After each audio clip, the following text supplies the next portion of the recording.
एक आदमी जिसका नाम राजू था, उसका जीवन बहुत गरीबी में बीत रहा था। वह जंगल से लकड़ियां, बीन और काट लाता, जिसे बाजार में बेचकर वह अपना जीवन बिता रहा था। सुनिए जी, आखिर कब तक आप इसी तरह से काम करते रहेंगे? अगर आप इसी तरह से काम करते रहोगे तो हम लोग कभी भी अमीर नहीं बन पाएंगे। और आप देखिए तो अपने चारों ओर आपके रिश्तेदार व मित्र सभी लोग कितने अमीर हो गए हैं। तुम कह तो सही रही हो, लेकिन तुम ही बताओ मैं क्या करूं। ना तो मेरे पास पैसे हैं जिससे मैं कोई नया व्यापार कर सकूं, ना ही मेरे पास इतनी जमीन है कि मैं कोई खेती बाड़ी कर सकूं। तो तुम ही बताओ, अब मेरे पास करने को क्या ही विकल्प बचा। मैं ये सब नहीं जानती, आप कुछ भी कीजिए, लेकिन पैसे कमा कर लाइए। अगर आप पैसा कमा कर नहीं ला सकते हैं तो मैं अपने मायके चली जाती हूँ। वैसे भी मेरे भाई के पास किसी भी चीज की कोई कमी नहीं है। कहने को राजू के दोस्त और रिश्तेदार बहुत ही कम थे, लेकिन सभी लोग अमीर थे। वह एक दिन बहुत उदास बैठा हुआ था। तभी उसके पास उसका एक दोस्त आया और बोला, क्या हुआ राजू? आज तुम जंगल में लकड़ियां लाने नहीं गए? कोई काम आ गया क्या? या फिर तुम्हारी तबीयत सही नहीं है? अगर ऐसा कुछ है तो बताओ मुझे। भाई, मैं अपने इस गरीबी से तंग आ गया हूँ। मेरे पास अगर थोड़ी सी भी जमीन होती तो मैं उसमें खेती कर अपना जीवन बिता लेता, मगर वो भी नहीं कर सकता। मेरे इस जीवन में कुछ करने को बचा ही नहीं है। तुम उदास मत हो। अभी महाराज के दरबार में प्रजा की परेशानी सुनी जा रही है और जितना हो सके महाराज अपनी प्रजा की मदद भी कर रहे हैं। तुम भी सुबह जाकर अपनी परेशानी महाराज को बताओ। अच्छा भैया, क्या सच में राजा जी अपने राज्य के लोगों की परेशानी सुनकर उनकी समस्या का हल कर रहे हैं? राजू अपने मित्र की बात सुनकर बहुत प्रसन्न हो जाता है और सोचने लगता है क्यों न जमीन के साथ साथ कोई काम भी मांग लूं। यह विचार कर सुबह होने का बेसब्री से इंतजार करने लगता है। अगली सुबह राजू महाराज के दरबार में अपनी समस्या लेकर पहुंच जाता है।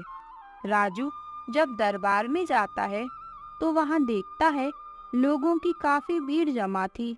सभी अपनी समस्या राजा को बताते और वहां से दूसरी कतार में चले।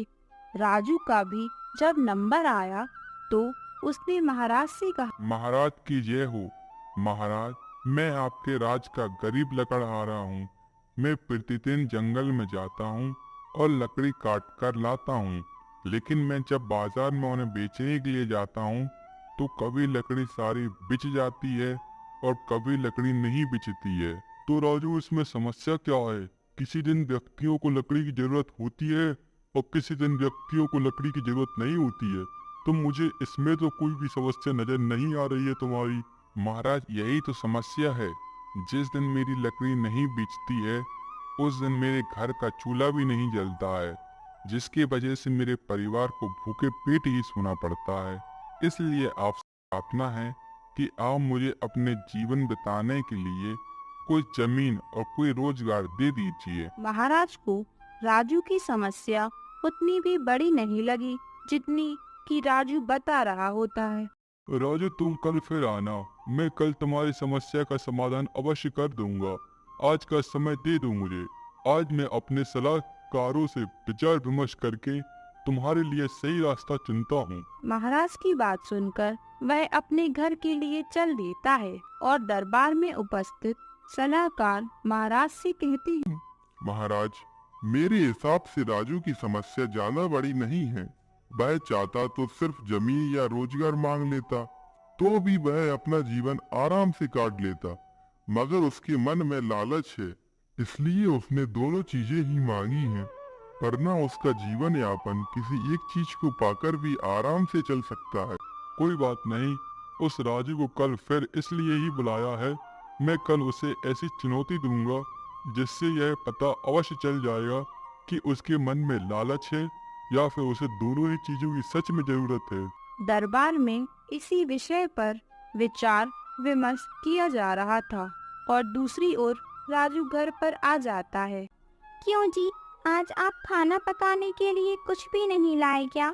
या फिर आज आप काम पर गए ही नहीं? नहीं, आज मैं काम पर नहीं गया, बल्कि आज मेरे मित्र ने कहा कि राजा जी आज सभी लोगों की समस्या सुन रहे हैं और उनकी समस्या का समाधान भी निकाल रहे हैं, इसलिए आज मैं वहीं गया था। अच्छा, तो क्या कहा राजा जी ने और आपने क्या मांगा उनसे? मैंने राजा जी को अपनी सारी समस्या को बताया और उसके बाद मैंने राजा जी से कहा कि मुझे खेती करने के लिए कुछ बीघे खेत दे दीजिए और कुछ रोजगार दे दीजिए। उसके बाद उन्होंने कल आने के लिए कहा मुझसे। हे भगवान, मैं क्या करूं तुम्हारे इस लालच का?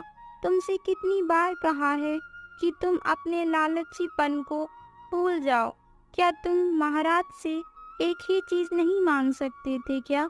यदि कल तुमसे वह फिर से पूछे तो तुम जमीन ही मांगना, लेकिन याद रहे, लालच मत करना, लालच बुरी बला है। ठीक है भगवान, मैं जब कल फिर से महाराज के पास जाऊंगा तो मैं कल जाते ही साथ महाराज से कह दूंगा कि मुझे खेत ही अकेले चाहिए। अगले दिन फिर से राजू दरबार में दोबारा उपस्थित हुआ। महाराज ने राजू से कहा, राजू, हम लोगों ने तुम्हारी समस्या पर विचार विमर्श किया, लेकिन हम सभी लोगों को तुम्हारी समस्या इतनी भी बड़ी नहीं लगी कि मैं तुम्हें दोनों ही दे दूं। तो बताओ, तुम इन दोनों चीजों में से क्या चाहते हो? महाराज, मुझे रोजगार नहीं चाहिए, आप सिर्फ मुझे कुछ बीघे खेत के दे दीजिए, मैं वही चाहता हूँ। मैं उन्हीं में अपना और अपने परिवार का जीवन यापन करता रहूंगा। अच्छा, तो तुमने खेत को चुना है तो ठीक है, तुम कल सूर्योदय होने से पहले तुम महल के पीछे वाले खेतों में आ जाना, वहीं तुम्हें जमीन मिलेगी।